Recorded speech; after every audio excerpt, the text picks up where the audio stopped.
Welcome to the Nicole Small Show, where we give you straight talk with no chaser. Here, we discuss issues from the White House to your house.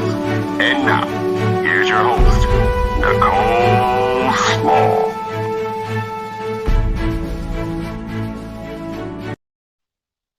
Good morning and welcome to the Nicole Small Show. Today is Tuesday. Do you realize we are like less than a week away from a new month? It's almost March. I feel like this year is flying by, but at the same time, I feel like it's a pandemic, so you don't get to go out, do that much, see that many people. So I would have expected that the time would have gone by a lot slower. All right, reminder, Saturday, February the 27th, this Saturday at 1 o'clock. 1 o'clock in the afternoon, the People's Slate will be having their first mayoral candidate town hall this Saturday, 1 o'clock. You want to be there. You guys are so interesting. I read some of the comments. I haven't had time to respond to a lot of them about the posting about the event. Let me see. I find it interesting how people who live in Farmington Hills can have so much to say about the event and the candidates on there. I think that that's interesting, as well as the person from Farmington who has so much to say, Mr. Cobbs, you didn't do so well because you couldn't even get signatures to get on the ballot to run for governor. But yet this is a clown show and it's a bunch of clowns who are on the panel. We'll see how that turns out. Two, again, this question about where did I get these candidates from? Where do you think they came from? The clerk's office. That's where you should be asking the candidates why they're running. I didn't personally go handpick these people. Some people didn't make the cut. I have explained that. Like, there's a process to this. You have to have some sort of standards. And one of the standards was for you to respond with the requirements by a deadline. We gave almost 2 weeks, like from February the 4th, I think the letters went out to the candidates who had pulled petitions, stated that they were seeking to run for office. We contacted all of them. And if you didn't respond by the 17th with all 3 of the requirements, then you weren't eligible. So that's why you only see 5 candidates who made the cut. I did look yesterday. Let me pull this up for you. Yesterday, I took a look at to see how many more people have pulled petitions for the office of mayor. Interesting. We have 2, 4, 6, 8, 10, 12, 14, 16, 18, 19 people. Actually, we have 18 people. Anita Bell did inform us, and she was going to participate, but she's going to pursue another opportunity in regards to reparations. Those of us who know Anita Bell, we know that she's passionate about reparations. So good for her. Good luck to you, Anita Bell, on that. So again, we have 18 people who have pulled petitions for mayor. We have to start this conversation early about listening to these candidates, to see who we really want to support, at least be able to narrow it down right before April the 20th, which is the filing deadline. Be able to narrow it down to determine, you know what, okay, well, I at least want to learn more about these 2. It's not my fault that some people didn't want to participate and didn't respond. We're not going to chase anybody down. This is simply an opportunity for those candidates who do not get to actually get a lot of media attention. And even if they do, it's not necessarily in regards to their platform as they're seeking candidacy for mayor. And this is an educational opportunity for those of you who are concerned about the mayor's race and those of you who plan on voting. How else are we going to narrow it down if we don't start educating people early? So again, make sure that you tune in. You could come right here on the Nicole Small Show, and you could go on the Nicole Small Show on YouTube and here on Facebook. That's your best way to make sure that you access the event. Let's talk about public comment a little bit. I did send out some emails. More emails are going out the person on the team will be sending out some more emails today and tomorrow as well. And we've reached thousands of people to let them know about this event. Public comment. If you want to make a public comment, there will be several people looking at public comment to pull questions off, actually live on the YouTube live chat and also in the comment section of Facebook. Also, if you want to send in your public comment early, we've already received a few. You can send them to info@thepeopleslate.org. That's info@thepeopleslate.org. That's also on the Facebook posting, and it's in the email. So if you want to send in your public comment early, please feel free to do so. Keep in mind, we have 5 candidates. Okay, so before all of y'all get up in arms, first of all, I'm not even asking the questions. Okay, I'm not asking the questions. We're going to have 3 panelists who are going to be in charge of asking all the candidates the same questions so it can be fair. And I haven't even seen the questions yet. But when it comes to public comment, we're only going to be able to address, read so many public comments based on the amount of time. So if all of the candidates are compliant with the rules, which you're only going to have a certain limited amount of time, each one of them, to respond to each question so we could get through it and we could get to more public comments. All right, that's the way that this is going to work. So if you have a public comment, a question that you want to ask the candidates, then make sure that you send it in to info@thepeopleslate.org. Anything else I'm forgetting? I gave you the rules. Starts at 1 o'clock. We're anticipating to give this around a 2-hour window, including public comment. We want to be fair to those of you who are going to be watching. Again, we probably won't get through all of the public comments, but I'm strongly encouraging you to send them in now. Or those of you who know how you're on social media now, you know how to use the live chat for YouTube. Make sure you drop your questions into that live chat during the show live, or you make sure you drop them in the comment section on Facebook while we're live for the event. I think it's going to be interesting. I have never I've never met like 3 of the people who are on the panel. I only have met Anthony Adams and Maya Jones. I don't know the other candidates who are on there, so that's going to be interesting. But as usual, you guys do a phenomenal job of giving me some background information about your experiences with some of the candidates, and I appreciate it, right? It kind of lets me know what to expect, but we're going to be fair to all of the candidates, give them an opportunity to answer the same questions. And these questions, one thing that I did put out to the panelists, they need to be pertinent to the role of mayor. All right. We are not about to start this foolishness where people get to asking questions about something that's totally unrelated to you if you're elected as mayor. We need to identify the person that's going to be the best fit to lead this city. So any of your personal issues that some of you may have, you can set that to the side on this day. If you want to ask, I suggest you email the candidate. That's what you do. Because what Saturday is going to be about is to help all of the Detroiters to have a better understanding and become more informed about what these candidates' platforms are, and to answer questions about what? About police, crime, and safety, about development, affordable housing, affordable water, of course. You know, we would be remiss if we didn't address that issue.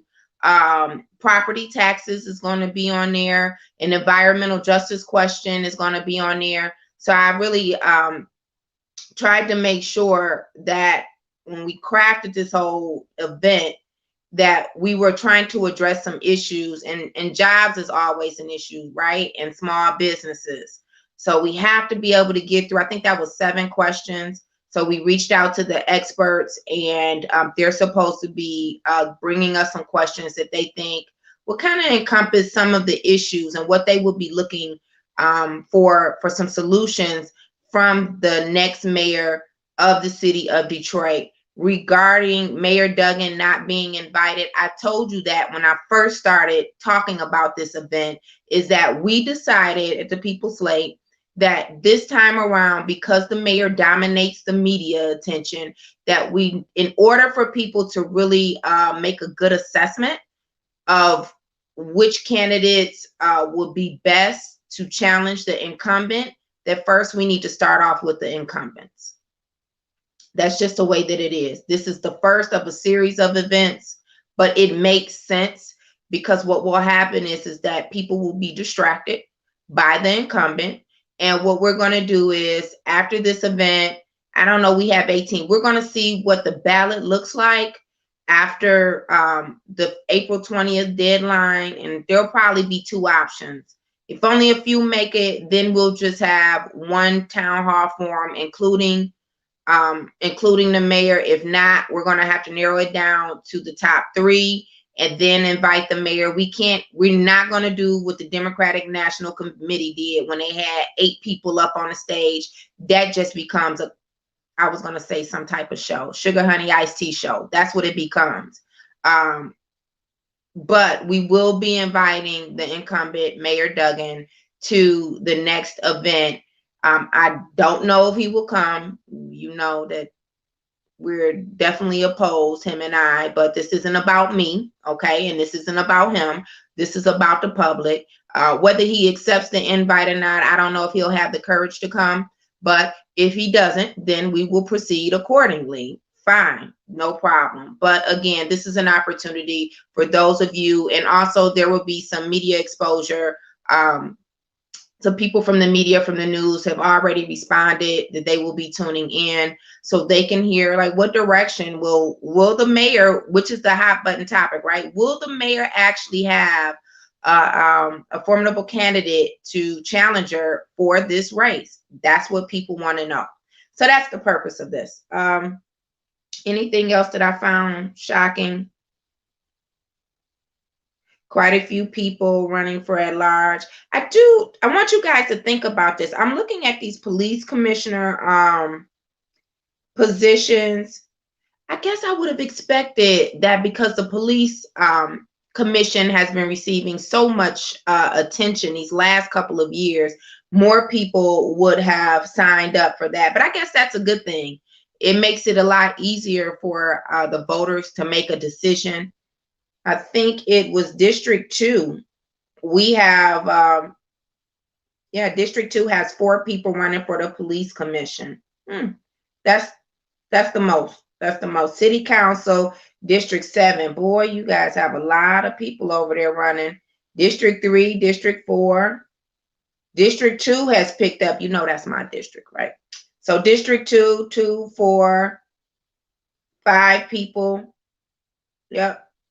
Are running. So let's see how this works out. This will be interesting. Let's talk about some of the things that happened in the news yesterday. I know it's a lot going on in this city of Detroit, but it's sad that during a pandemic, with the huge number of people that we have lost to this pandemic, that we still have people out here who can find time for this type of reckless behavior. Yesterday, Monday evening at about 6:15, near Diversity and Asbury Park, that's on the city's west side, a 19-year-old driver and 2 teens were in a BMW and they were shot at. There was a 17-year-old girl in the car who suffered injuries and she died. Just randomly. You just out here and you killing these kids, because this whole article was about a string of shootings and carjacking in the city of Detroit. That same evening, on a separate incident, over on Hazel Park, not over on Hazel Park, on the city's east side, on the city's east side. Now, that first incident was at 6:15. This next incident was at 8:23. A 20-year-old young man was shot coming out of his house. What is going on? And I don't even remember hearing about this on the news last night. And this was on the 3500 block of Gray Street on the city's east side. And then yesterday as well on I-96, there was a shooting on I-96 eastbound and westbound. Eastbound and westbound, there was a shooting on I-96 yesterday. What is going on with these shootings on 96 and the Southfield Freeway? And another thing that concerns me is I don't hear a response from the administration. I mean, is this just somebody? I mean, are there several people? Are they isolated incidents? I highly doubt it. Or do we have somebody who's actually on a shooting spree on the freeways? Why don't we hear more about that? We haven't heard anything from the mayor. I don't hear press conferences around this issue from the police. I find this gravely concerning. And this is, guess where it's near again? If you remember, the Southfield shootings were near the Grand River exit, right on the Southfield Freeway. Well, here we are on 96, but this is near Schaefer and Grand River at about 10 o'clock at night. There were drivers who exchanged gunfire with a man in another vehicle and was killed, and a passenger was killed. And she was a woman after she died after going to the hospital. The police believe that that shot and fled from the vehicle, hopped over a median wall and tried to run across the freeway. Oh, but he was hit by oncoming traffic and killed. So you was just gonna hop over the median on the freeway. Why are you out here shooting people on the freeway? And then we have people just shooting at kids. You have several of these incidents in the same day. And then you have a shooting on both eastbound and westbound on 96. What does the mayor have to say about that? What does the mayor have to say about that? And this is what I'm talking about a mayor who is definitely disconnected and does not have a pulse on what's going on in this city.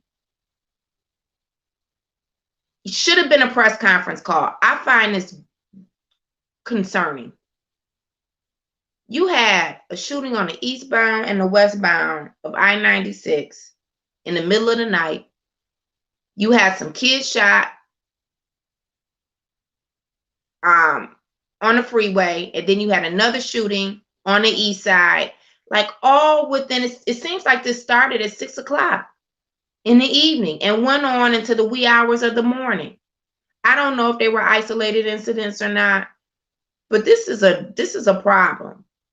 And it's a problem that it's not, on our radar where a lot of people are talking about it. Absolutely. There have been so many shootings on 96 and the Southfield Freeway. This was going on last year. Why don't we hear anything about that? My God, people let their kids go out to have some type of freedom, or all you're trying to do is to go out and make it to your next destination, and you have to worry about these fools, not just road rage. These seem like random shootings. Because I've lived in the city all of my life, and let me tell you this. I know about people being carjacked. I know about people being shot in the street. But I have never heard of a number of incidents like this and people just being shot on the freeway, unless somebody was already chasing you. And this has been going on and we don't hear anything about it. People are being killed just from driving on the freeway. And don't get me wrong, I know people get shot just walking out their door. People get shot just being in their house because somebody wants to come and break in. And I'm not saying that those issues are any less of a priority or a concern. And I don't want to normalize those incidents. Excuse me. I don't want to normalize those incidents. I'm just saying we're adding another layer to it. And people are being shot just because they're driving on the freeway. And we don't hear anything about it. Are we so desensitized from these types of issues that, oh, well, that's just another killing? I think I might have to go to attend the Board of Police Commissioners meeting this week and find out if they have a report out on what's going on with those incidents. My condolences to the families, especially to that young girl, 17, a 20-year-old man, the woman who got shot on the freeway. everybody. I mean, we're experiencing a lot of loss. This is traumatic for our community. The pandemic, and then we still have these killings. I don't know what it's going to take, but this is really out of control. This is out of control. And so when we talk about the issues that we really need to be addressing in this city, you want to talk about a city council that votes to countersue some young people out here protesting with $200,000. I suggest you take that $200,000 and you get you some more officers out here on the streets. Do that. If the state police are going to monitor the freeways, then you have some of the doggone officers out here in the neighborhoods on a service drive, because this is happening too much. You have leadership in place who are just simply dismissing these incidents. Summertime is coming, and we all know what that means. I've lived in this city long enough. We all know what that means. That's when you see a higher rate of crime. Do you see more officers in your neighborhood? Do you? And I do understand to a certain degree this whole concept of people wanting to police their own neighborhoods. You put in a position to police your own neighborhoods anyway, because you don't hardly see the police officers. It's not enough of them.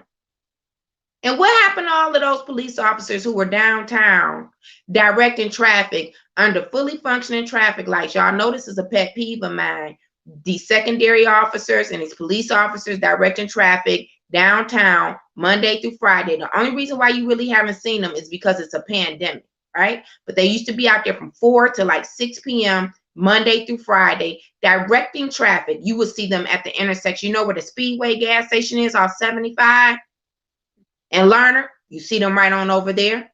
You see them at Randolph and Jefferson, Beaubien. You see them all over downtown. Lafayette and 75. You see them down there too. Directing traffic. You tell me the last time in Detroit has had such a low crime rate. Safety was at an all-time high. Not crime, but safety was at an all-time high. That we can afford to dispatch officers to go direct traffic just because people getting off of work. Just because people getting off of work. That's why. Where are those officers? I didn't hear anything about a huge layoff. Did you? From the police department? I didn't. Why don't we have leadership in place who's more concerned about that? Why aren't those questions being posed? Why aren't those solutions being brought to the table? You need to dispatch those officers into the neighborhoods. If we're going to pay for safety, then help make us safer. That only would make sense. I mean, you shut down fire stations and you're using police officers to direct traffic, not during an event at Ford Field and Little Caesars Arena at the same time. No, because they do it for that too. Don't get me wrong. But I'm saying on a daily basis, this is how your tax dollars are used. To have officers in a city with a high crime rate, one of the highest, to direct traffic because people getting off of work. They can do that 5 days a week though. 5. Name another city in the state of Michigan that would allow that. You tell me another city where residents would tolerate that. I don't know of any in the state of Michigan. I just don't know. I understand that Detroit is the largest city in this state. I get that part. But how is this acceptable? How is it acceptable when we have people who claim to be in positions of leadership, to have sought after these positions of leadership as elected officials and appointees, to tell us, you know what, crime is an issue and we're going to work on crime, and they don't. No sooner than the spit dry off their tongue, they ain't no more thought about how they going to help make your community safer. So it's going to be up to us as usual. What are we going to do? Just sit back and just allow them to feed us this bill of goods that ain't nothing but shredded paper when you open up the briefcase? Because that's what it is. But I want you to think about that. Where are all of those officers? I thought the officers were still working during the pandemic. Last time I checked, EMTs, all of them, firemen, they still have to go to work, because wasn't that the whole point of giving them that essential pay for frontline workers and essential workers? Wasn't that the reason? Because we knew the duty still called. They had to go to work. They weren't afforded the luxury of being able to work from home. So where are those officers who were directing traffic because people were simply getting off of work? And I guess, I don't know, when you go get your license now, do they not ask you questions when you have to take a driving test about what a red, yellow, and green light means? So people don't know how to follow the traffic light. I thought that's why you gave out tickets. That's what I thought the whole purpose of that. That's how you solve that problem. But we're talking about just overnight. Look at the number of incidents, the number of people. And I know that there are a lot more on the books. Don't get me wrong. I just find it so interesting that you can have a string of shootings, is the title of the article, in the city of Detroit. We have kids, not kids who were shooting on the freeway, not kids who were engaging in road rage, kids just driving in a car and somebody comes up, drives alongside them, shoots them, and a 17-year-old girl loses her life. 17-year-old girl loses her life. Then you have another incident when a 20-year-old is walking out of the house on the east side and he's killed not too long after. Then you have a woman that's shot on 96 freeway. Then somebody else who was shot going eastbound. All of this happened between yesterday evening and early this morning. And again, where are all of these additional officers that we can find to direct traffic? We can increase visibility of officers in our neighborhood. I know some of you want to defund the police and get rid of the police and do it yourself. And again, I will support the theory that we are policing ourselves. A lot of us. Even the senior citizens. Because when you try to break into their house, and when they shoot you, they're going to swear it was only one bullet in the gun, but the person going to have 9 holes in them. I'm just saying, like, this is a pattern of behavior around here. People say I only had 1 bullet in the shotgun, but the person who tried to break in their house, they got a couple of bullet holes in them. And it's not funny, but I'm just saying, people tired of this mess. They are so sick and tired. It's not this whole living in fear. I get it. We live in an urban city. It's 2021. We know things are not the way that they were in the 50s, even in the 60s or the 40s or whatever. But why is it that we have an administration that has allocated one of the largest budgets to go to the Department of Safety, but we don't feel any safer? It just does not make sense that we don't feel it, even during a pandemic. When we're on shutdown, we still have a high rate of crime, and I don't hear any solution. So that bothers me when I think that there are opportunities to increase safety in our communities, and I don't hear the conversations about it. And hopefully, if we did have someone to bring some of these solutions to the table, the result would be that more people in the community will be protected. It's not going to end crime. I'm fully aware of that. That part I know. But it should mitigate it somehow, some way. Some of these crimes are actually being committed because the criminals know that 9 times out of 10, there's not a police presence, or there's a delayed response with the police. I personally believe because they don't have enough officers out here to be able to manage these issues. And then we have some other issues. I get it. I know with the police department, but that is supposed to be their job, to protect and serve. It's as simple as that. To protect and serve. And we want to see more of that. We want to see it. We don't want you to come and tell us about it. We need to be able to see it. Otherwise, why should we have one of the largest budgets to be with the police department? Explain that to me. It just doesn't make sense. You know, everyone likes to get a good return on their investment. It's not too much to ask. It's not too much to ask to get a good return on your investment.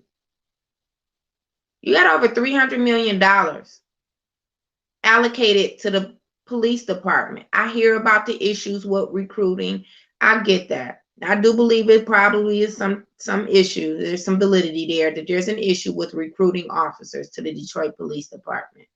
But I don't know if it's enough to justify what we're seeing in this city and how crime is playing out. You know, we talk about gun control, but when you don't increase safety and police presence in the neighborhood, you force residents to go arm themselves. Some of you may not believe in having a gun in your house. In this day and age, I don't know, living in the city, but you force citizens to go and arm themselves to protect themselves. And that's the problem. You can't have it both ways. There are laws in place. I agree. I get that part. But at the same time, where are these officers is what I want to know. Why don't we see them? If you want to come and direct some traffic, come to the intersection of 7 Mile and Livernois, where the mayor has created a bottleneck situation because he want to have many highways for sidewalks. So come direct traffic there. That's right there in the hood. Then you could go to 7 Mile and Myers, because it's always crowded over there too. Let me see. You can go down there to Livernois and Davidson. You could go over there too. It's quite a few places that you can go. If you want to send police officers out to direct traffic, put them in the hood. Put them in the hood. How about that part? Instead of you putting them downtown where they get to hang out. That's a problem. Let me, before we go to break, what time is it? Okay, I have a few minutes. Before we go to break, we also have, I want to talk to you about an article came out yesterday in the Detroit Charter, in the Detroit News. I was quoted in it. Listen, I cannot stress to you how important it is for those of you to get ready to support this charter on the ballot, August the 3rd. We have to have your support. I'm going to have to remind you all the time on this show, we have to have your support. Do you see how the city's administration is coming out of the woodwork to just simply, now they want to blame the charter revisions on potentially bankrupting the city. So it's going to be the revisions that say, hey, we should have affordable water. Hey, you should actually elect the fire commissioner, the board of fire commissioners, which already exists. It's just that we don't know who they are. We don't know how our money is being spent, these stipends to pay them, that they should be elected. So we can know who they are, so we can attend the meeting. That's going to bankrupt the city. It's going to bankrupt the city to have a commission for African Americans and reparations. That's going to bankrupt the city. It's going to bankrupt the city to make sure that we have affordable housing, to make sure that the median income that is used to determine the rate of affordable housing is only determined by the boundaries of the city of Detroit, not Detroit, Livonia, and Warren. That's going to bankrupt the city. It's going to bankrupt the city to have an elected election commission. That's going to bankrupt the city. What else is going to bankrupt the city?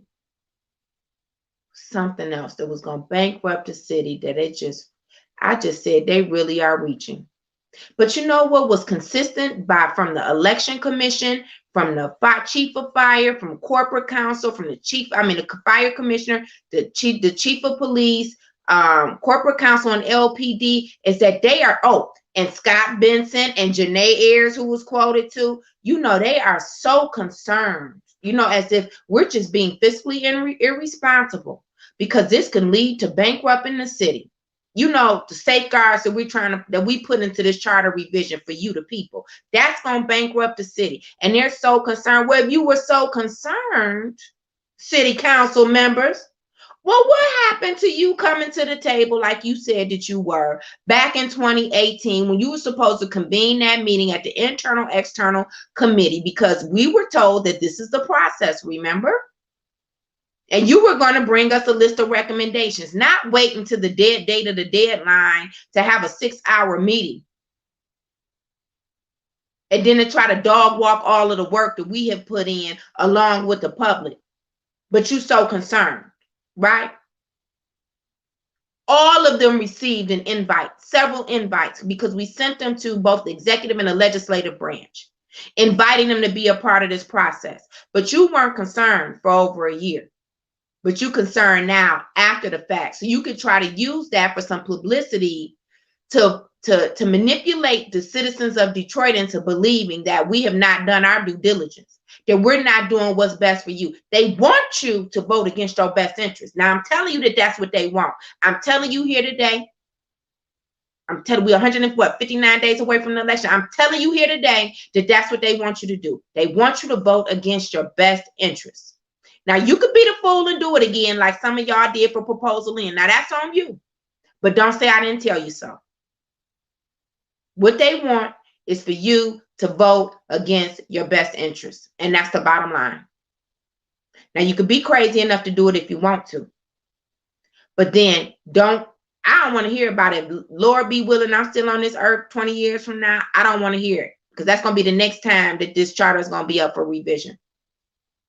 You want to know why Black folks not getting no jobs? Because you don't represent your own interests. Allow them to tell you that these things are basically fiscally irresponsible and could potentially bankrupt the city, but they never tell you how. We haven't seen one financial analysis that lets you know specifically line item by line item for each proposal how much it's going to cost and how it's going to bankrupt the city. You just come up with this amount of $800 million.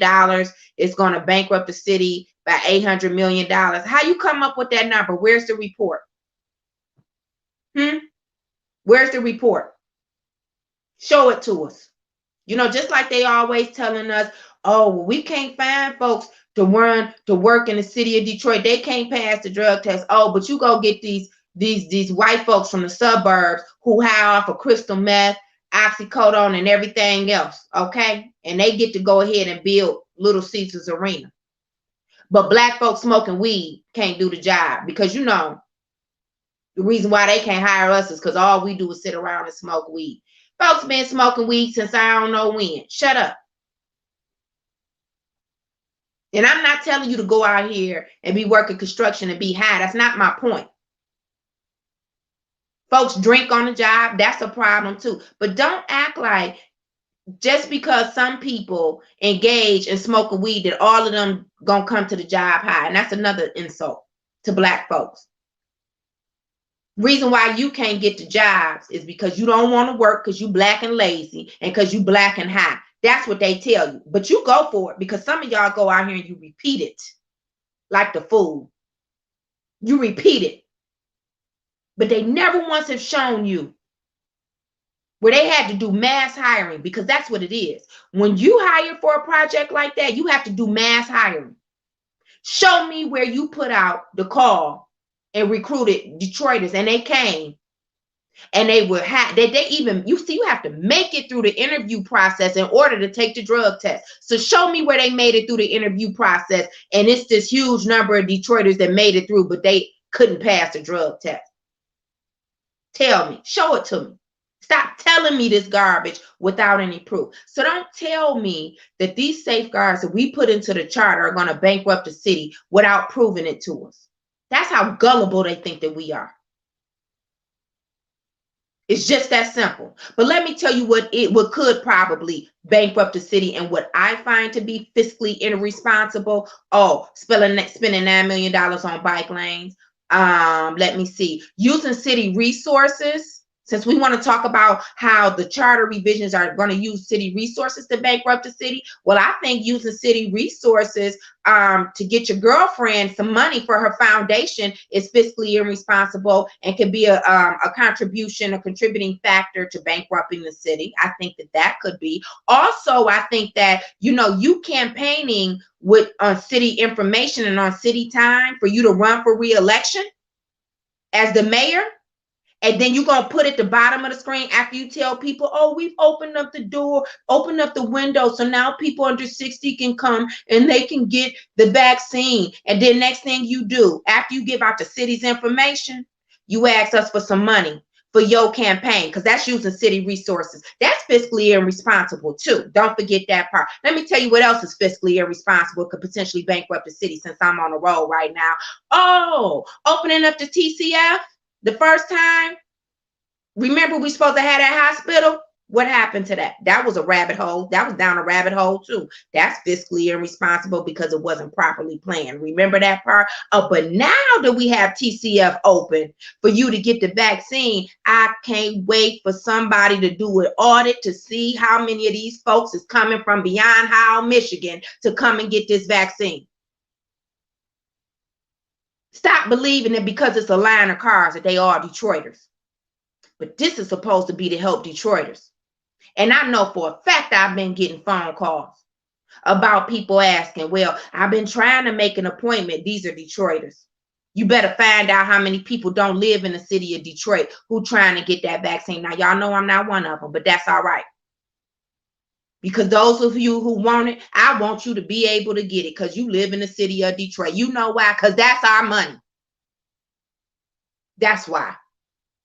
That's fiscally irresponsible.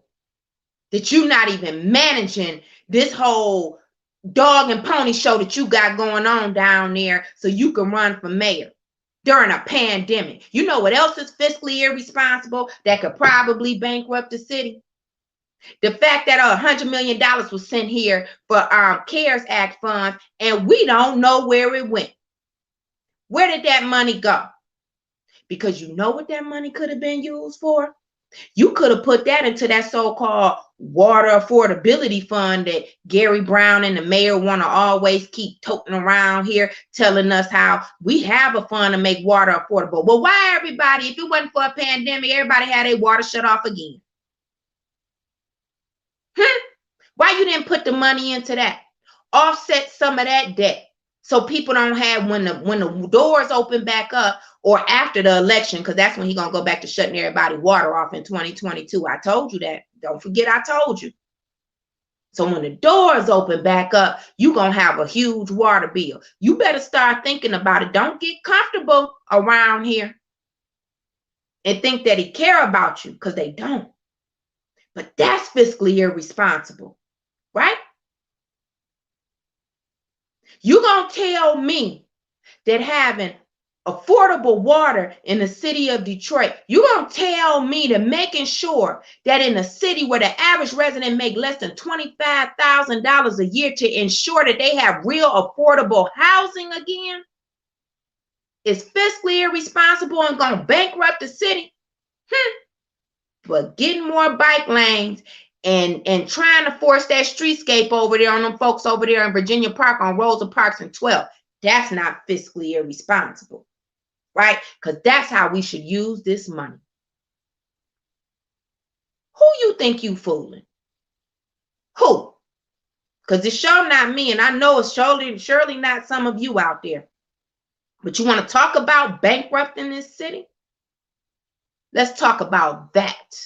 Let's talk about all of the money that's spent on bells and whistles and to make the downtown glitter when we know it ain't gold. It's definitely not the pot of gold for the people who've been living here. What about that?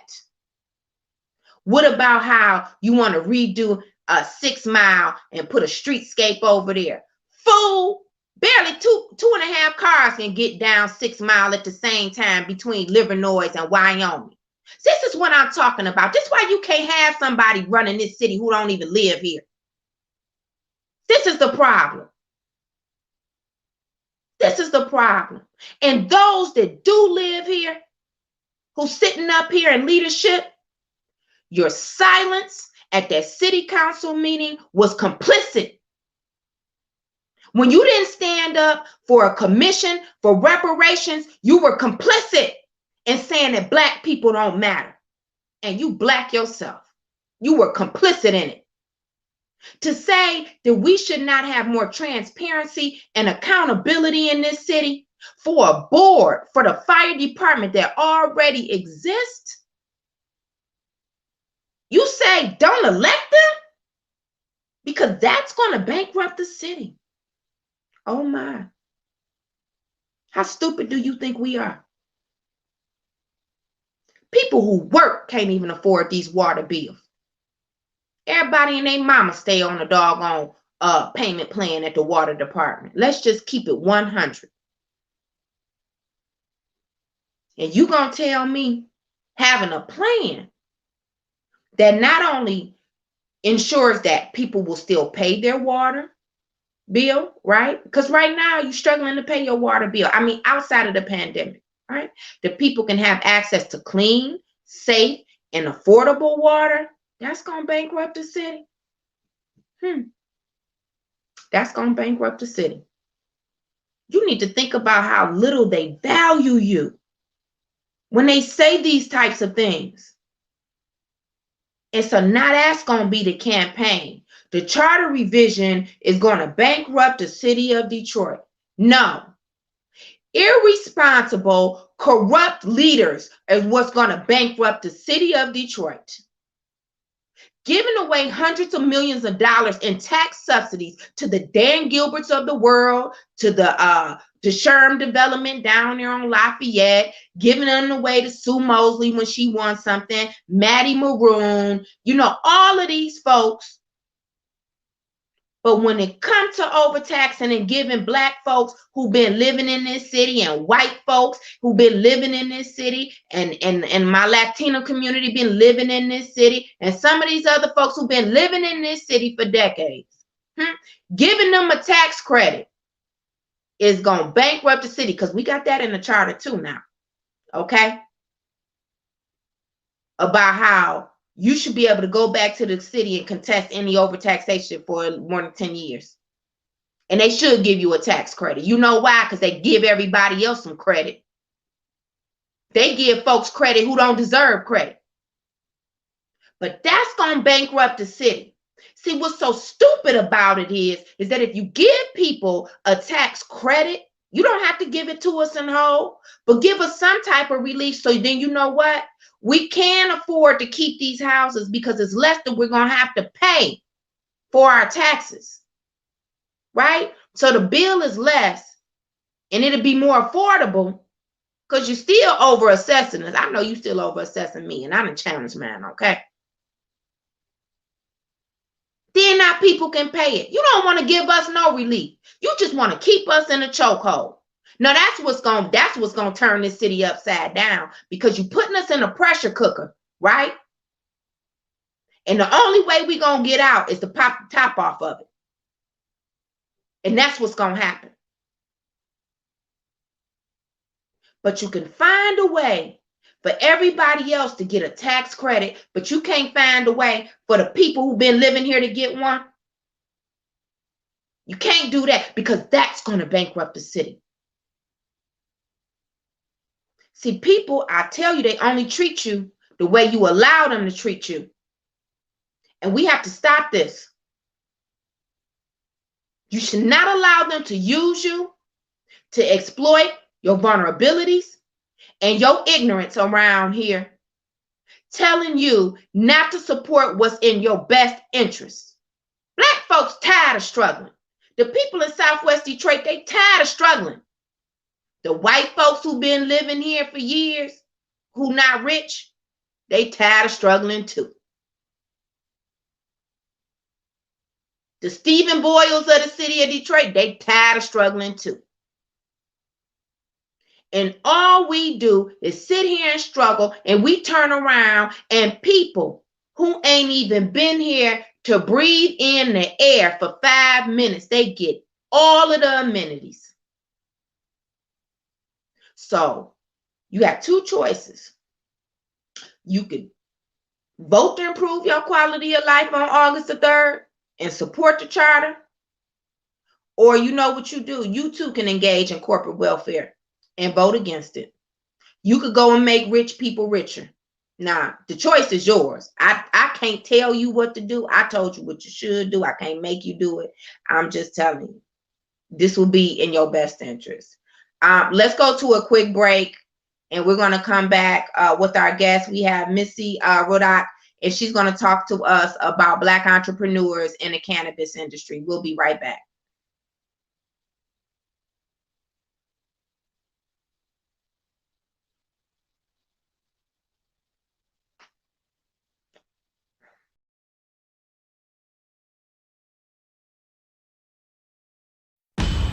Tune in to the Nicole Small Show, Mondays and Tuesdays from 8 to 10 a.m., where you'll get straight talk with no chaser. If you miss a show, then you won't know. Be sure to like and subscribe on YouTube and Facebook. Join us for the People's Slate 2021 Detroit Mayoral Town Hall this Saturday, February 27, 2021, starting at 1 p.m. Watch live on the Nicole Small Show on YouTube and Facebook. This event will be hosted by Nicole Small, founder of the People's Slate. Join her as she speaks with mayoral candidates Anthony Adams, Jalen Harris, Maya Jones, Artesia Bomar, Cheryl Webb. Joining her will be panelists Renard Monsuski, Wendy Liddell, and Frank Woods. Remember to tune in on Facebook and YouTube for this great event, the 2021 Detroit Mayoral Town Hall, Saturday, February 27, 2021 at 1 p.m. with Nicole Small.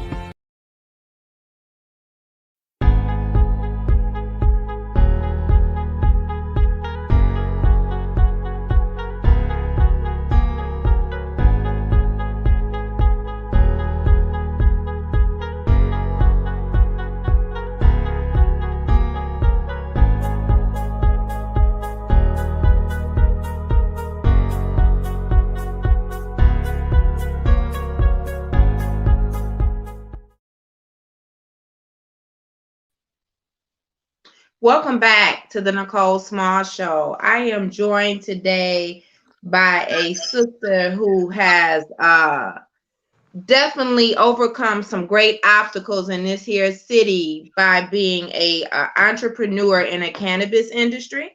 And I wanted to bring her on today. Mitzi, good morning.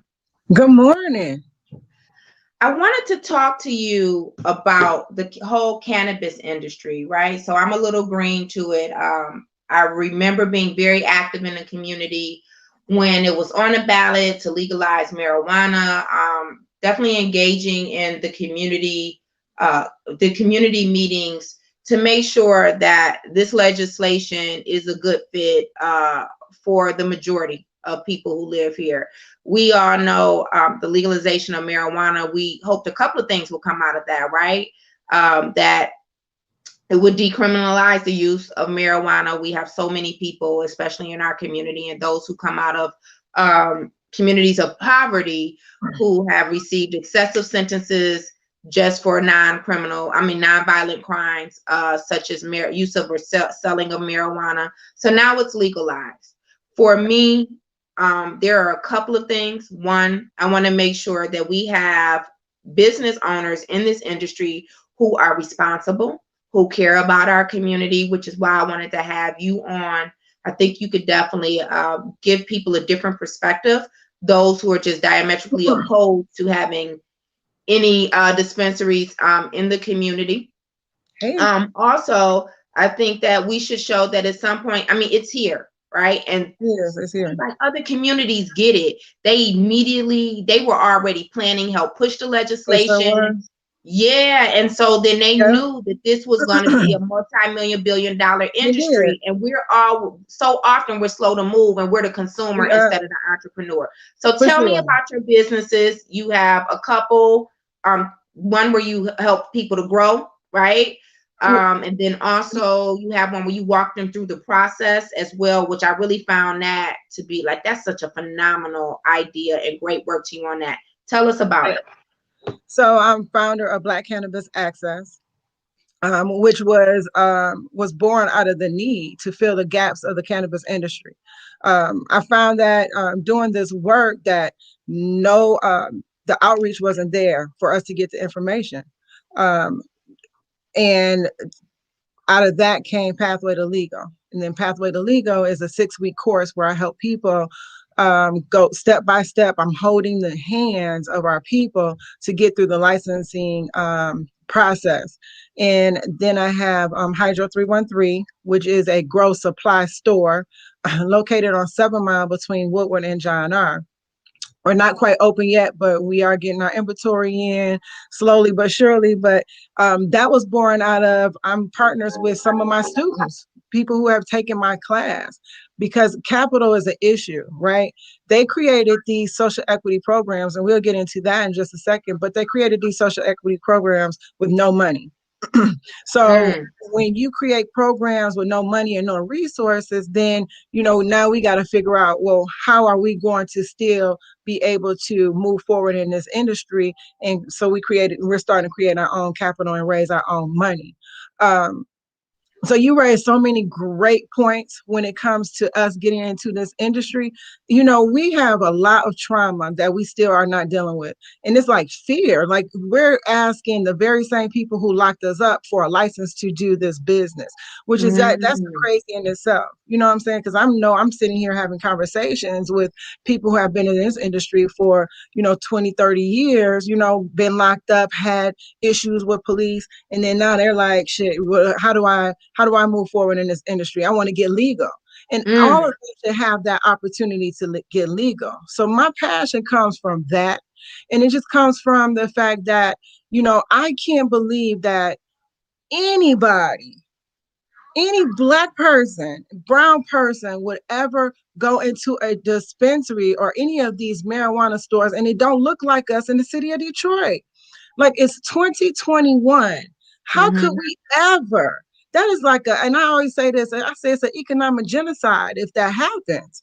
And I say Wow. genocide for real because this industry should be the example of what has been going on with us economically from day one. We are not moving forward economically at all. We don't own nothing. Not one industry do we own from A to Z. Tell me what industry do we own?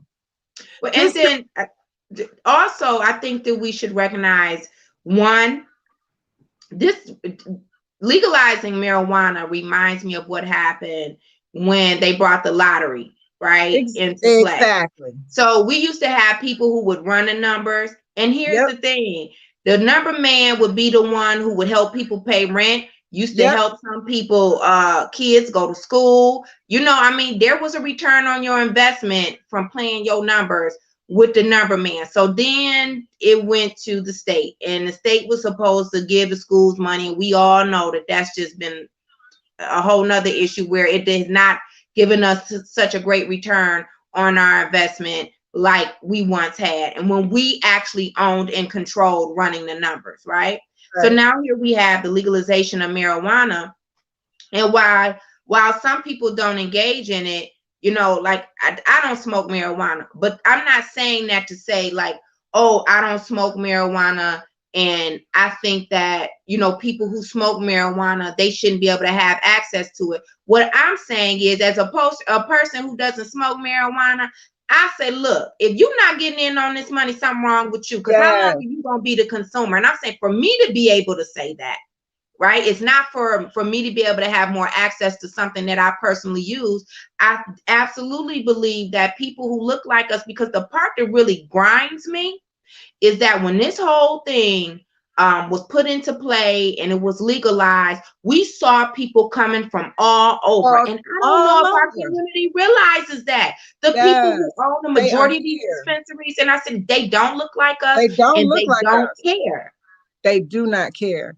They don't. They are making money hand over fist. And so let's talk about being a responsible business owner in this industry. So what do you say to the people who have concerns that, oh, you know, kids are going to walk past there and smell it. Kids are going to let's talk about your customer base. So do you have a lot of kids who are coming in there who are young, under 18, trying to, you know, get access to this? Not at all. That's a misconception. Oh, it's a definite misconception. You know, kids are getting it from their parents all day long. It's not. They're not. There's no way they're going to get into a store and not get checked, because these licenses are at jeopardy. That's one thing that the state is like hell no to, is distributing to a minor. So your license, everything that you own in regards to this licensing thing, can be in jeopardy if you ever get in contact with a minor or distribute to a minor. So that is an absolute no-no. You know, I wanted to hit on something really quick on something that you just said, is that, you know, us as a people, this is the first time that we're able to be at the top of the supply chain. We are able to actually be producers and manufacturers and not the consumer. So we gotta, it's a risky industry and an investment for sure. But like you said earlier, the other people, other races, they are jumping in. They are savages. They are looking and can't wait until they can get into the city of Detroit. And I worked on the work group for the ordinance and the social equity program. And half of the licenses got to go to Detroiters. You got to live in Detroit, be a recent Detroiter. You got to show 15 of the last 30 years in order to be a Detroit legacy. So we did make sure that we implemented some things to make sure that Detroiters get in. So get in. I like, just like you said, here's the water. I can't make you drink it, but I'm telling you, this is the opportunity of a lifetime to get into an industry. It's not going to take you long to recoup your money back, because it's. So let's talk about that part about the money and the funding that you need. So this isn't an industry where you can get be eligible for grant funding, is it? No, it's not. Okay, so let's talk about the startup costs. Let's talk about if you want to have a business where you actually grow. So what would be the startup cost for that, as opposed to just having a dispensary where it's more a retail transaction? So both of them have their pros and their cons. So when you're retail, just think about retail. You don't have to have a huge spot to have a retail. I just recently went into Viola downriver. Their retail shop or provisioning center, they're not retail yet, provisioning center, is less than 1,000 square feet. It's small. So the build out on that is not going to cost you as much as on the cultivation side. And then on the cultivation side, there is some upfront cost because you have to build out a space to be able to grow. But remember this. Can you give us an idea though, like just for some people who may be interested in even contacting you later about, you know, the pathway. So talk to me about that. So if you want to open up a space to grow, approximately how much would you be looking at just to start up? So it really depends on, you have 3 different classes. You get class A is a 100 plant grow, class B is a 500 plant grow, and class C is a 2,000 plant grow. So let's start off with 500. Yep, exactly. I was just about to say that. Yeah, you catch them all. See, you got it. So I tell my students to do the 500. You don't have to grow 500 out the gate. You can grow 100, you can grow 50, you can grow whatever. But to have that ability to be able to scale up to 500, you want to have that. So if you can do 500, do that. So let's talk about licensing, and then I'll go to those fees, and then we can go into that fee if you don't mind. So there's a $6,000 fee with the state of Michigan. And then you hit the city of Detroit, you go into business licensing, and then you go into special land use. So those fees are going to be another $6,000. And then on the back end for a 500 plant grow, you're going to pay $8,000. Now, social equity not takes care of all of those fees, but it helps you with those fees. So on a state level, if you are a social equity applicant on the state level and you live in Detroit, you could potentially get 75% off. And these are the things that I try to help us know that information. Like 75% off is, and I've gotten people 75, 60% off of $6,000. And that $8,000 fee on the back end. So that's the help that we can get. Then if you are a Detroit Legacy certified, you only pay 10% of the $6,000. So you pay $60 for your license in the city of Detroit. Now, there is some stuff that comes in between that, and that's why I'm here to help you all get through these gaps. So the fees look like, so after you've gone through the licensing, you've paid all of these different fees, now you got to get this thing built out. So it's going to depend on if you're buying. Stop right here. So approximately how long does it take for you to get the licensing? Well, it's going to take at least about a year. It's going to take you about a year and a half to really get up and running. Okay. It's no joke in regards to, and I want to make sure the expectation, to make sure we mitigate this expectation, because it's not an easy business, because it's millions of dollars on the table to get to that point. And there's some things that you must do in order to have a sustainable and successful business. So let's not just think like you're going to hop in and just make all this money, but it is going to take time. But I'm telling you, this is generational wealth that we're talking about, and generational wealth is not going to come overnight. That's right. That's right. It's not overnight sensation. You're right. Yeah. So now we got to build this thing out. So now we're talking about your property. If you're buying it or leasing it or doing a lease option land contract, those type of things. And then, so that can vary. And then now you're talking about your equipment and your build out, like your HVAC systems, your electrical systems, your water systems, those type of things. So that can run you, and that depends on how you choose to grow. And for those of you who are in the industry, there are several different ways you can do that. So it's hard to really kind of estimate that. So what would be like on the low end? Let's just start off with everything on the low end. So that would run you around what? So I'm gonna give you a number. I'm gonna give you a ballpark number. I usually tell my students that come on Sunday, my kennel talks, $75 per square feet. Okay. So if you calculate that, you could that's a great estimate on average. So that can go even be at 100, 125, that is kind of high. So $75 a square feet let me ask you this. You get into the industry, let's talk about profit. So let's say you actually up and running, let's go to retail space, right? Because the dispensaries is typically, for those of us who are really not knowledgeable about this industry, we see dispensaries. I know that there are other avenues, like people can make money with the transportation from the grow to the dispensary, all of that. Like there are several different ways that you can make money in this. But for a retail space, what I drive by, like in my community, a lot of those spaces are smaller. So, but on average, just starting off in let's not say your first year, let's say your second year, what is the profit margin usually? Oh my goodness. So let's talk. Okay. So I usually talk about the 100 plant grow and the 500 plant grow, like really quickly. 100 plant grow, you can turn that over 100 plant grow, say 3 or 4 times a year. That means you're growing 100 plants and you're harvesting 4 times a year. So on average, the right now the pounds are going. At one point, the pounds were going for like $4,000 a pound. Okay. So you're easily at almost a $500,000 business just with 100 plant grow. If you boost that up to a 500 plant growing, you're doing that 3 times a year. Now you're at 1,500 pounds a year.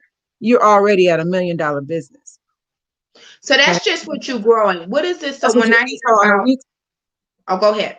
Yep. So on the retail side, the retail is cash. I mean, there's no like true banking system right now. So you're talking about cash. So you're making, if you're in a good area, but even if you're not in a good area, you have people around, you have to understand we're in a pandemic. We ain't missed a beat. I bet.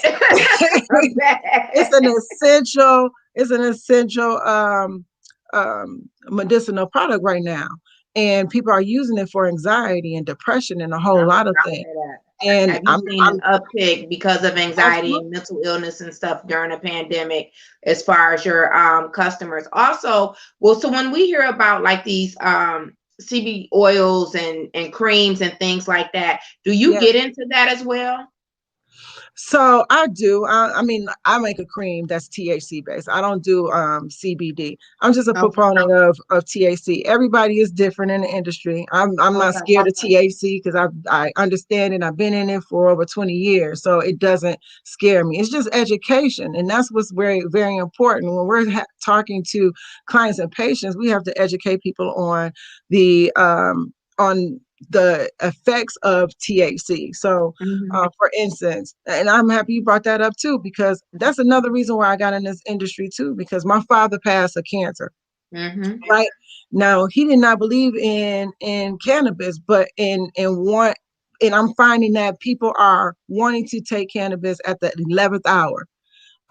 People are calling, oh, I have this my aunt or my uncle who is passing of cancer, and so the alternative is a lot more harsh. That chemo, that radiation, absolutely, and it breaks my heart every time that people are so hell bent on not taking cannabis, a herb, but we'll take all of this chemicals and ingest that into our system. Synthetic medicines. That's right. Yeah. So those type of things is, why I go so hard for this industry, because it's just so many different benefits, so much miseducation. And it's 2021 and we gotta destigmatize this cannabis plant, because everybody else around us has, except for us. Our health is one of the worst in this country. The health disparities is just unbelievable. And when we put in cannabis into this industry, everybody like, well, all of these kids want to be smoking cannabis, they're gonna smoke it more. Well, you're not asking the right question. It's like, why are they? Urban PTSD is real. Urban PTSD is real. These kids are managing, but we're just not thinking about how they are medicating themselves. It's all recreational. It's not recreational. So, and to your point, you know what? Some of them are going to self-medicate. It's not about the promotion of it to underage minors.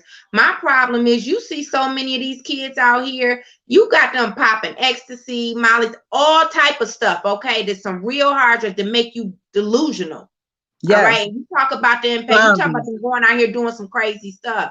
I mean, people been smoking weed forever. I mean, I'm just being honest with you. They forever. And you didn't see the behaviors that you see now with some of these other prescriptive drugs that they breaking into to steal. So, I in no way will promote the use of minors using any type of drugs, any types of substance abuse. But the reality is that they are self-medicating, right? And I agree with you. Some of them are self-medicating at the hands of their parents, though. That part.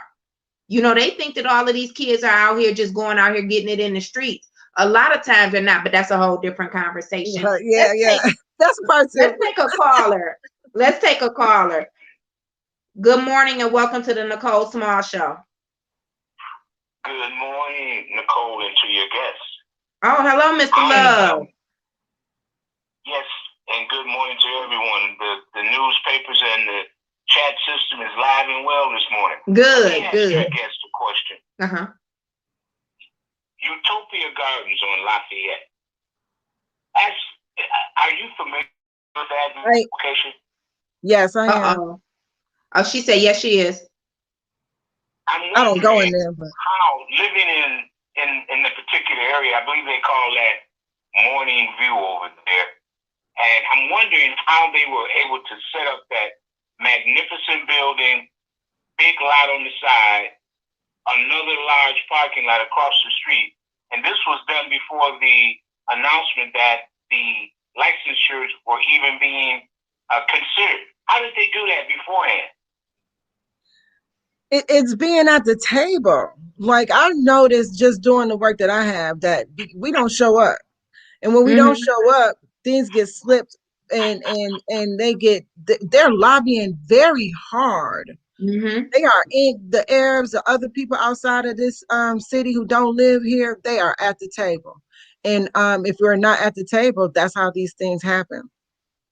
Yeah, and a lot of them were helping to fund the campaign to legalize marijuana. You look at what was her name? Her name was Q off of Fox 2. Remember, then she was diagnosed with MS, and then she went down there to District 6 in Corktown somewhere. This was a couple years ago to immediately try to open up a dispensary. You have people, to your point, like celebrities. I remember Nick Lachey was looking at Detroit back when they were trying to legalize the marijuana. So I agree with you. These people have been at the table, and probably those people over there, Utopia Gardens, definitely were at the table in the infancy stages, right? We have to be more proactive instead of reactive. And I get it.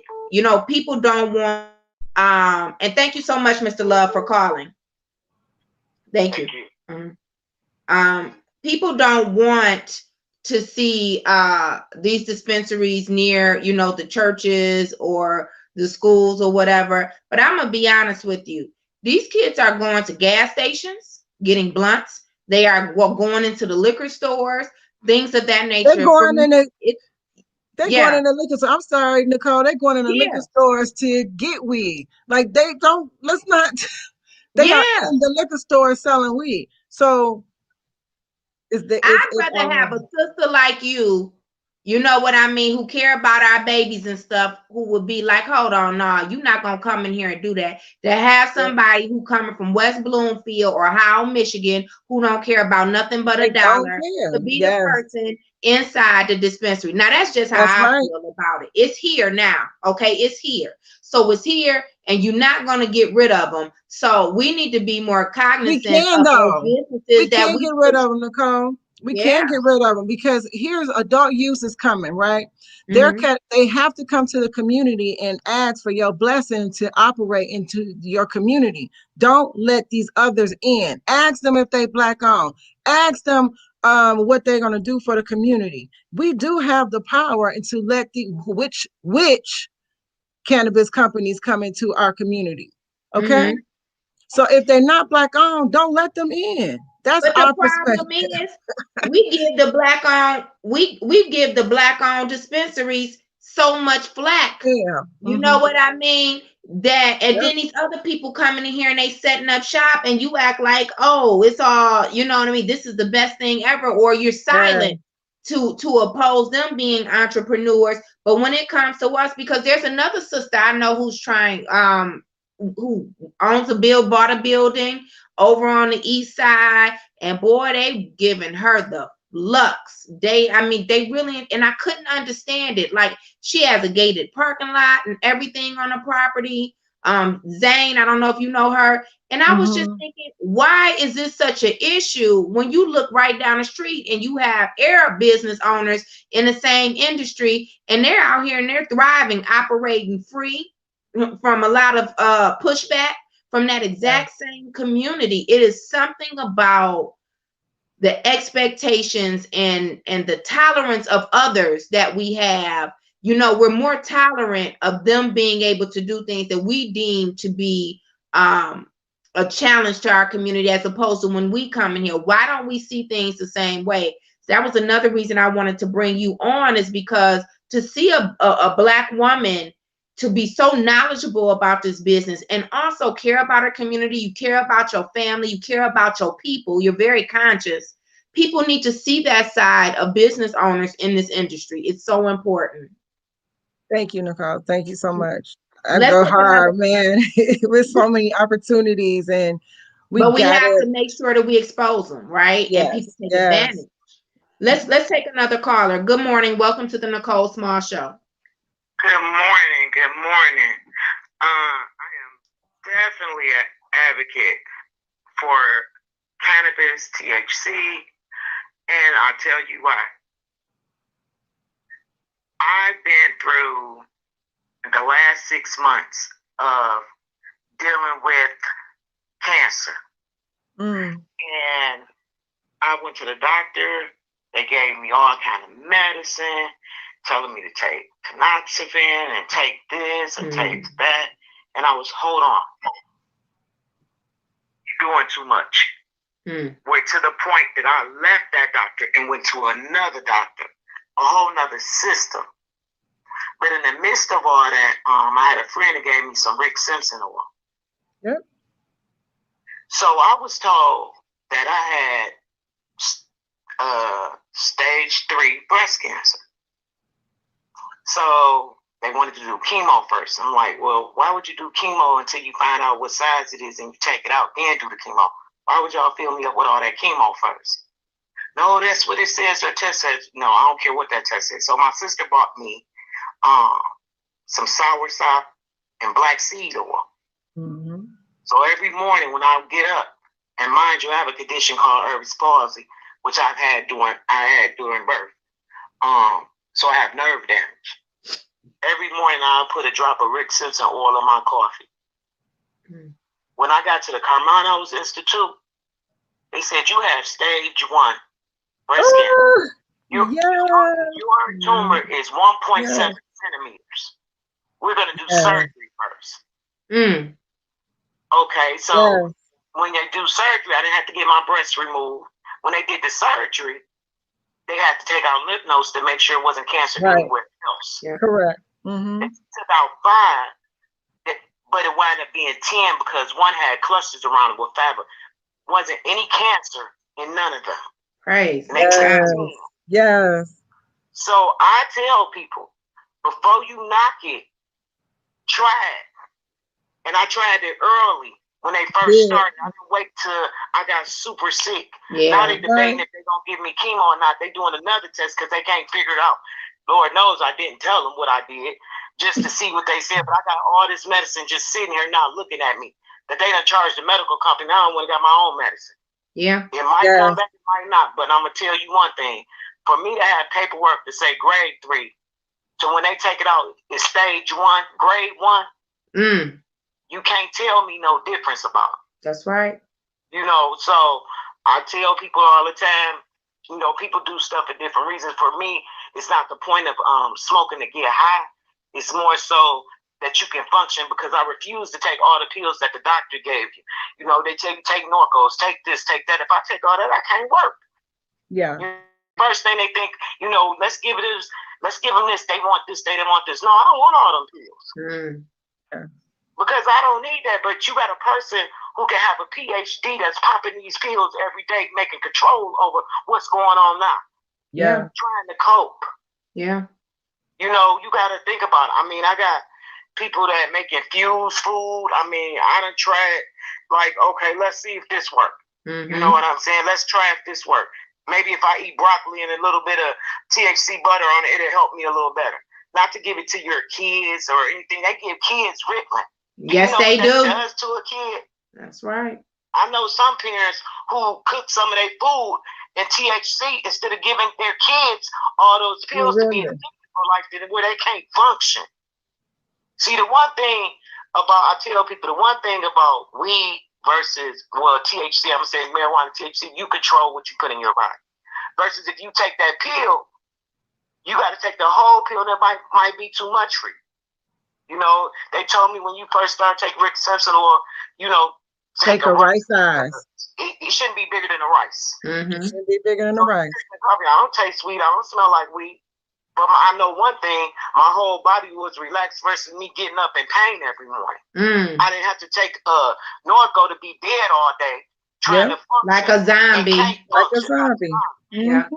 So before people knock it, they need to, you know, research it. I did research it. I mean, when we was coming up, you had maybe 5 strands of weed that you smoked. They got so much now that you can read up on it before you even try it. It tell you what it is. You have to learn it.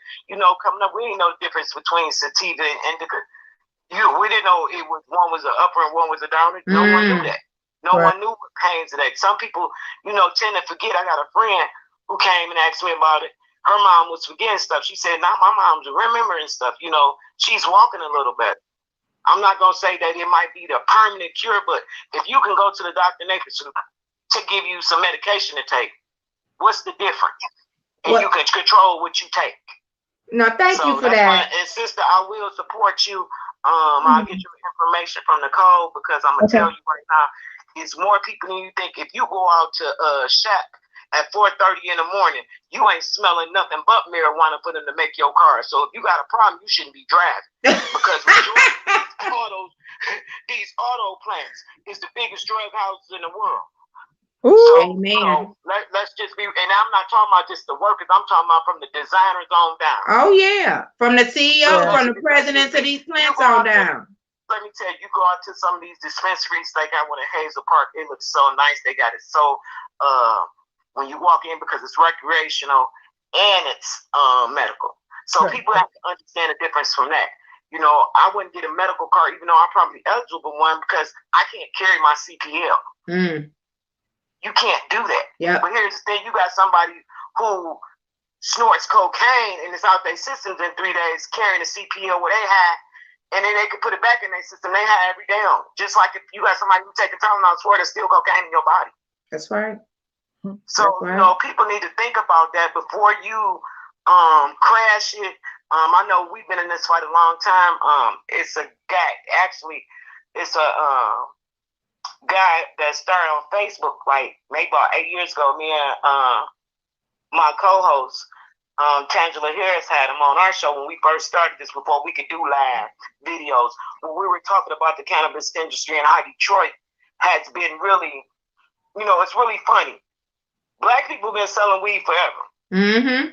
And smoking it too. You know what I'm saying? You could go, some of these boys can look on eyesight and tell you if they got an eighth or a quarter without even touching the bag. I've seen that in stores, but you know what? I'm going to say this. The Arabic community has capitalized on this market so scantless in the city. Just like the liquor store. But because here's the thing, let me tell you how it's working. Okay, you got people who talk about, they got all these liquor stores. Well, guess who gave them the damn license? Yep. So you got them capitalizing on the market because you in a poor community. You taking government money and recycling them. Now we gonna say all the discounts that they get from flipping their stores, but you got some who been here who paid their tax, but you got some who flip all day long. Gas stations, they flip. They go in there, they're capitalizing on buying the products to put for the marijuana. So they capitalizing on blunts, they capitalizing on tops, they capitalizing on paper, they capitalizing on the munchies you get if you on that level with it. You can go into the liquor store, you can buy the liquor store, you can use your bridge card, you can do all kind of stuff. They capitalizing that way. To turn around we're not talking about storefronts. We're talking about major operations up and down 8 Mile.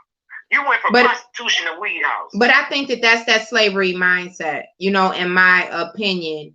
We think that until someone else, it's not okay, and it's not a viable opportunity until we see others doing it, right? So let's just say if it was a group of Jewish people, and I hate to say this, that came into Detroit that was pushing for marijuana dispensaries, you would have some of those same Black folks who don't want them in their community, and I get it, but why would you cut off an opportunity to have to build Black economic wealth?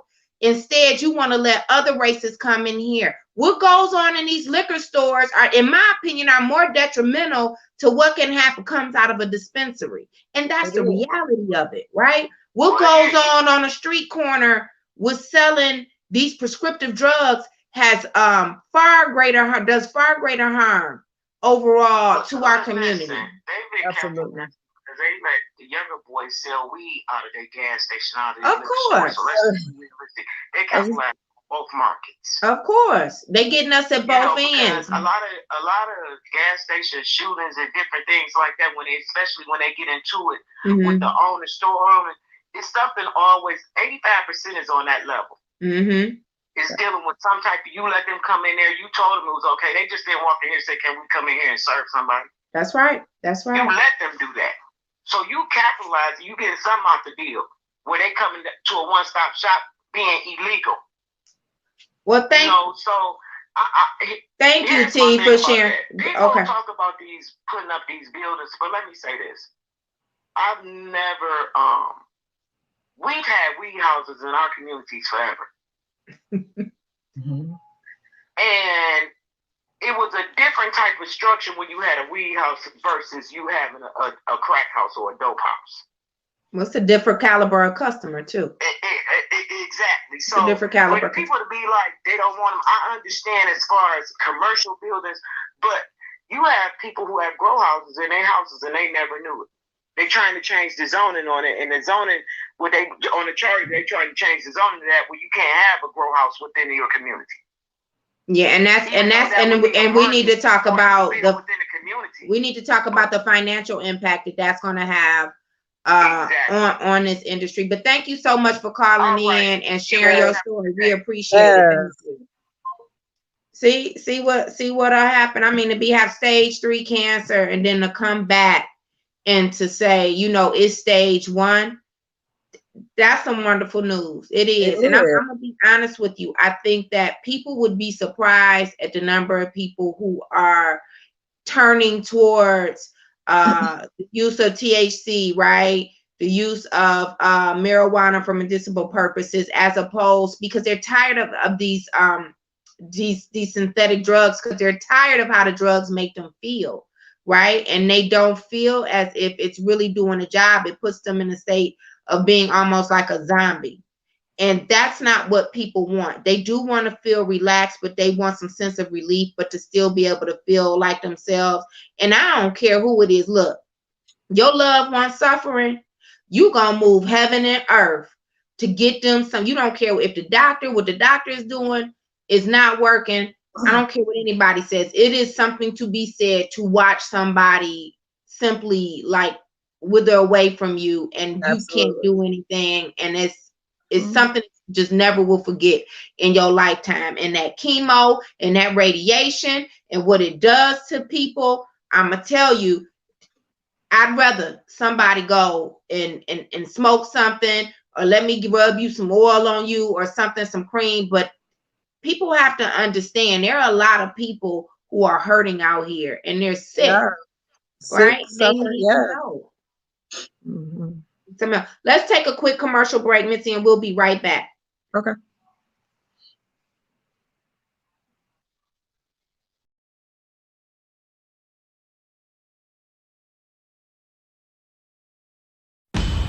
Tune in to the Nicole Small Show, Mondays and Tuesdays from 8 to 10 a.m., where you'll get straight talk with no chaser. If you miss a show, then you won't know. Be sure to like and subscribe on YouTube and Facebook. Join us for the People's Slate 2021 Detroit Mayoral Town Hall this Saturday, February 27, 2021, starting at 1 p.m. Watch live on the Nicole Small Show on YouTube and Facebook. This event will be hosted by Nicole Small, founder of the People's Slate. Join her as she speaks with mayoral candidates Anthony Adams, Jalen Harris, Maya Jones, Artesia Bomar, Cheryl Webb. Joining her will be panelists Renard Monsuski, Wendy Liddell, and Frank Woods. Remember to tune in on Facebook and YouTube for this great event, the 2021 Detroit Mayoral Town Hall, Saturday, February 27, 2021 at 1 p.m. with Nicole Small.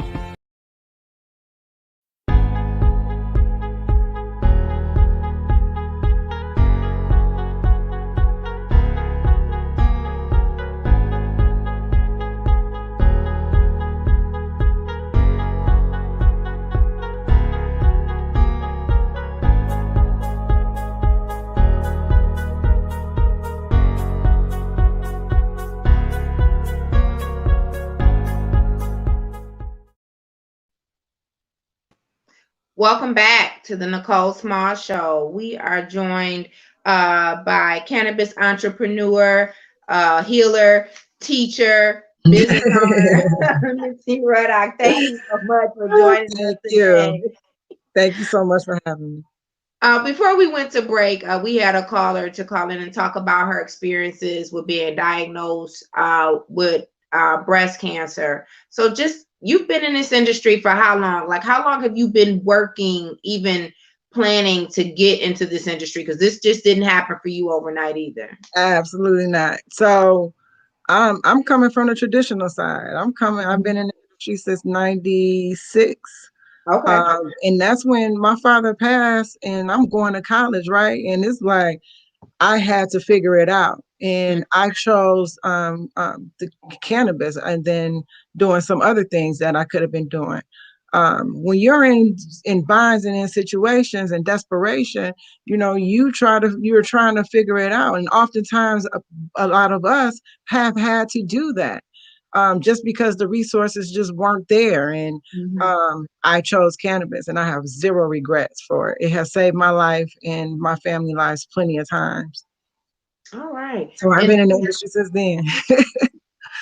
So since you took the more formal route and they legalized marijuana, do you notice that there is an uptick in people who probably were reluctant to actually even consider accessing a dispensary, using their product? Does it typically come from the need for medical reasons that they change their mind? And if so, is it more so things of anxiety or cancer?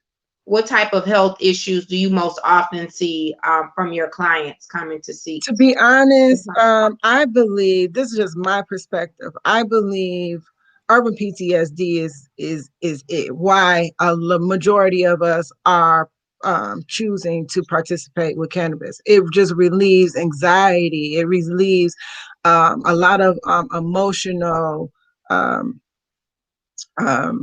ailments, or I don't really know how to explain it. I'm not a doctor, but however, I know that people are just trying to cope and trying to get through day by day. I know I use it, and I use it for those very same reasons. I might rub it on my back for my back pain, but I do smoke it, and I do smoke it because of anxiety and just trying to get my nerves to be calm.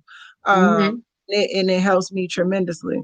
So I think it's a lot from that. And then on the medical side, we're just really getting to the medical side of things. Rick Simpson oil, we ain't know what Rick Simpson. Did you know what Rick Simpson oil was? Do you know what it is? She told me about it because she was. Listen, TJ was promoted. She was like, every day I'm about to get my Rick Simpson oil. Yeah. She is absolutely 1000% correct. Everything that she said. That's what I suggest to people who come to me who are trying to heal from some type of ailment or whatever they're going through is Rick Simpson oil. That's at the top of the marijuana healing medicinal part of cannabis is the Rick Simpson oil. It's a pure concentrate of the cannabis leaf, and that's why you can only take, you heard her say the right size bit. So that's what and across the board, that's how you ingest it for your first time, is you take a right size grain, because that even can be a lot for a person who has never encountered THC. So nonetheless, you are high and you are floating, and sometimes people can feel uncomfortable with that. And so you really have to coach people through. If you're going to, like she said, if you're healing from it, you have to be on it and you have to take it. And I'm going to tell y'all the secret. I'm a nugget. If you don't like the high feeling, you don't like to feel high, and you're trying to heal, now you can take a suppository of the cannabis and to get it into your system, and it goes straight to your liver. And you are but we're talking about healing, right? If you have cancer, I'm gonna do whatever it takes. If they say you're not lying about that. You know what I'm saying? As soon as they would have given me the diagnosis, I'd be like, "What you say? How do you do this? Look, I don't care." And you don't care. But I got people who still like, I'm not sticking nothing up my behind. Like, Oh, okay then. look here. We're talking about fighting for your life and for your family or your friend's life. You do whatever it takes. And like the lady said, Rick Simpson oil, I have tons of testimonies regarding Rick Simpson oil.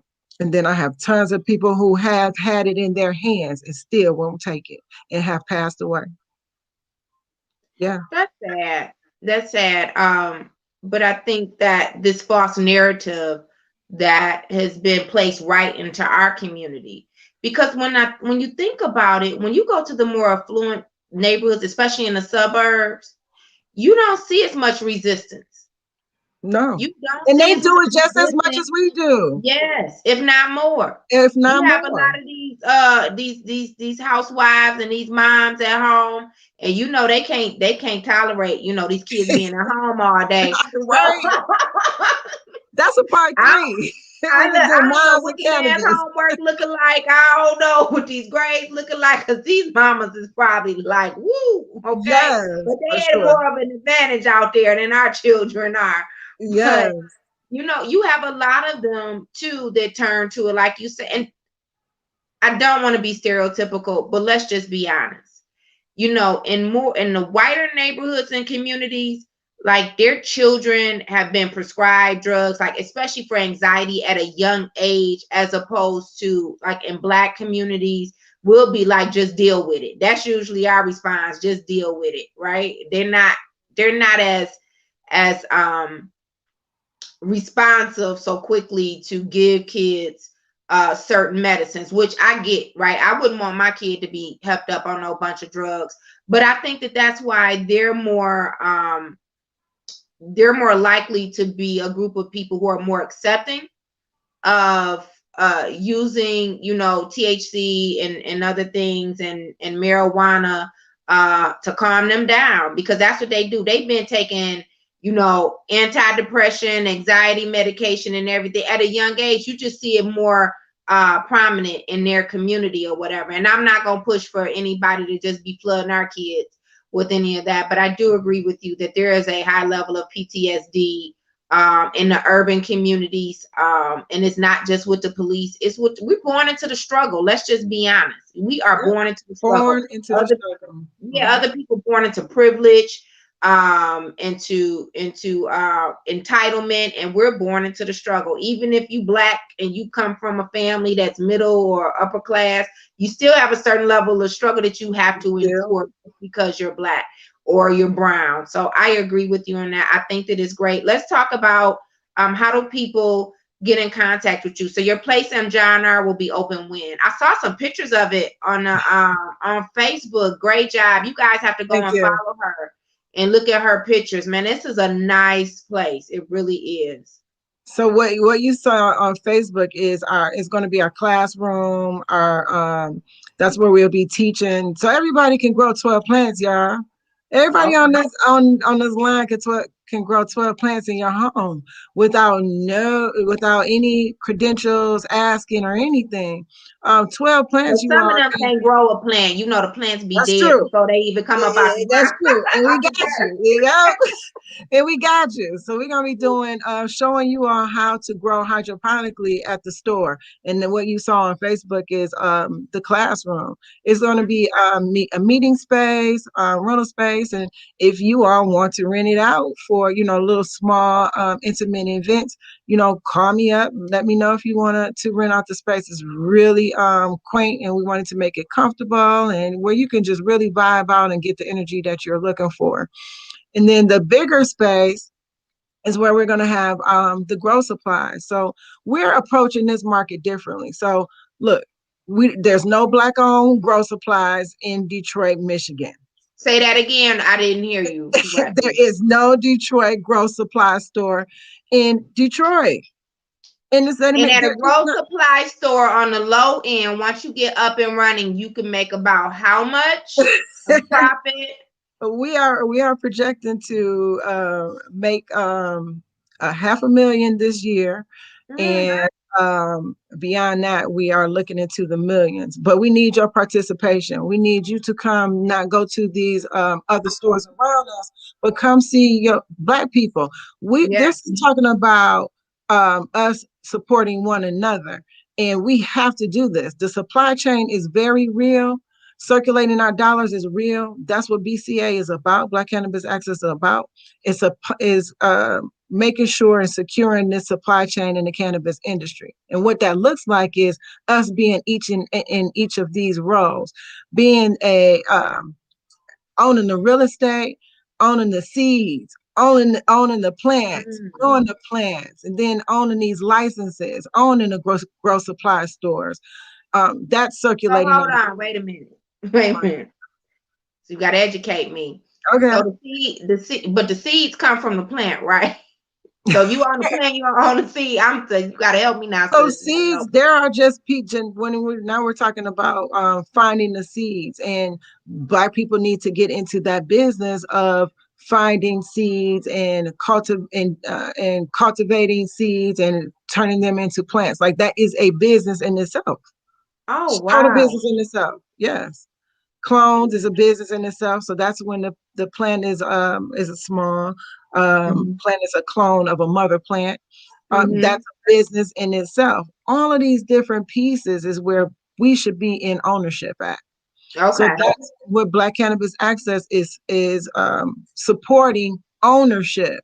And we just believe that ownership is one of the ways and solutions to break these cycles, break the chains of our oppression and our disparities. It's ownership.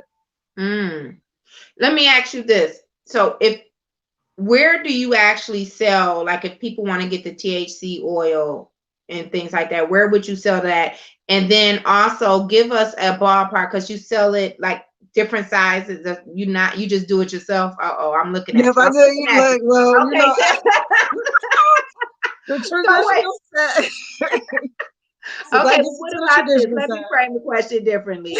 If somebody wanted to get some CB oil or something, I know they have them in different sizes. So you have like a 2-ounce bottle, 2-ounce little jar, something like that, to whether you could get the bigger one. Go ahead. Yep. So I do 4-ounce jars. I don't do the different sizes. I just don't have the time. I have a one size. But when you come, so I do a pull up and support, and then I have different vendors and Black owned cannabis business there. And there are people there that sell the oils. A lady who owns a CBD store, she comes and vends. So that is the opportunity to really see Black people in action and with their businesses up and running. Mitzi, I don't have a whole lot of time. So my clientele is very, very, very small. But that's part of what the pull up and support is about. You all being partner with other vendors to bring them into the fold, so you can do what you can network, which is what all other communities do, right? Yep. Which is how, I'm not gonna sit at the table eating a 7-course meal and listen to your stomach growl and touching your backbone. Like, this is how this is supposed to work around here. About how much would a 4-ounce jar cost? Just to give people an idea. Yeah, about $25. And then they only have to use a small amount, correct? They only have to use a small amount. It goes very far. All organic ingredients. Coconut oil is the base, and then you have your essential oils specifically for pain. Like peppermint, I use a lot. I love peppermint. And I use THC. In a minute, we're going to be showing you how to make it yourself in our store, because that's something that we all should be able to do and make this yourself. Have the tools, have the resources to be able to heal yourself. So definitely. Where am I going to be able to make this oil in the kitchen? Man. Yes. It's going to have lemon flavor and everything. Exactly. Exactly. Yes. Okay. So what do you do on Sundays? So Sundays I do a Canna Talk every Sunday. Rain, sleet, slow, come in and check me out on Sundays. I go over the overview of the industry. We talk about social equity, and then I go into Pathway to Legal, which is the 6-week course. And I just break down the laws. I break down any news, any updates that's going on in the industry. You can catch me on Sundays. It's a Zoom. Free. You gonna free the weed and free the education. Look at Right. you. Go ahead, Missy. We have free portions of it, but I'm there every Sunday. Ask any question you want, and then the course does cost because I'm doing That's right. group This is economics. a business. Look, you giving out some information to build generational wealth in other families. So, okay, how do you want to tell us about how much it will cost to be able to take the 6-week course? Yes. So the 6-week course is $4,000, but I break it down into affordable payment plans. Absolutely, because I know what time it is. But it's group economics, so you have access to attorneys, right? If you were to go to an attorney by yourself, it's going to easily cost you $10,000, $15,000, $20,000. So I have a great attorney on staff, and she gives us whatever we need, and you have access to her underneath this $4,000. But don't forget, you have to also promote that you're teaching people, like if they're Detroit residents, how they could potentially save 60 to 75% off that upfront cost of $6,000. You know, that's another promotion that you should use to get people. How many of us are I do that for free. I do on Sundays. I talk about social equity and how to get this money off for free every Sunday. And I also give tutorials in the Detroit Legacy. I was helping people for free to put the applications in. That's wonderful. That's wonderful. What about how many of us are really participating in these classes? See, it's slow. How many folks come from outside the city, outside our community though, and they come and they participate? Probably Black Cannabis Access probably deters them because it say Black. I've had one white guy show up. I'm surprised. You know, they'll come right into anything we have and be like, look, what's going on? What's up? What y'all doing? So, you know, I can duplicate it and make money. You know, usually they not afraid. Not in here. You know, Detroit is the path the least resistance for everybody else except for our own. But you're right. I've seen them in plenty of meetings, and it'd be just me or two other Black people. yes. So you do have you're getting a response from people who look like us in our community, the Black and brown community. Okay. Yeah, I have about 30 I have about 30 students that have gone through my class and are actually active going through the pre-qualification stage with the state of Michigan. So I could potentially have about 10% of the market that have went through Black Cannabis Access's classes that are going to be pursuing licensing. Well, listen, this is what I'm going to suggest.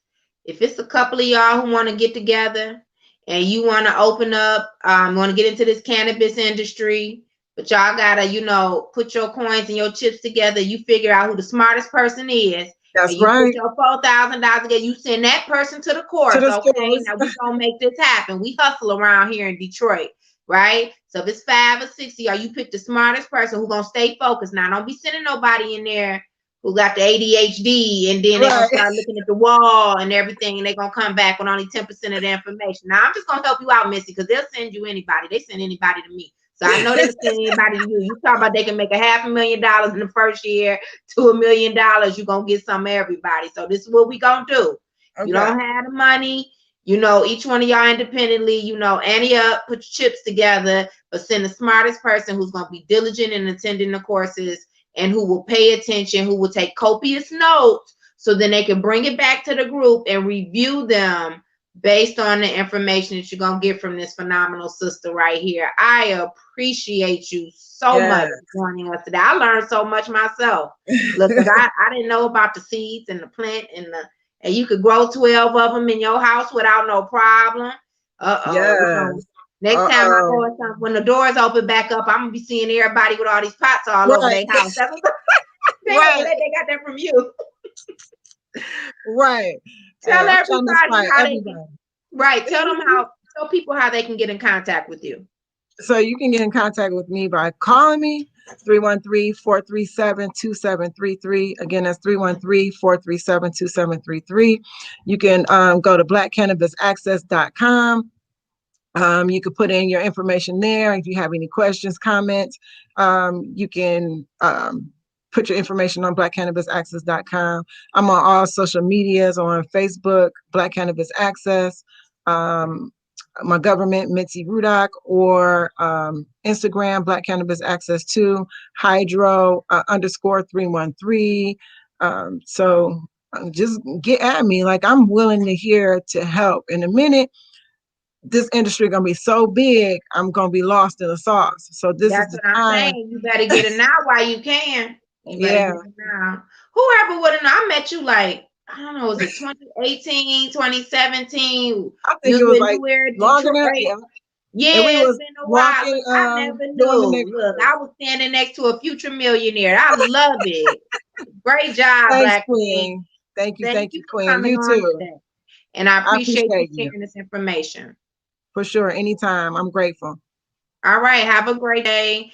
And thanks to all of you who joined us today. Again, you can reach out to Mitzi through our telephone number, 313-437-2733, or you can find her on social media, blackcannabisaccess.com.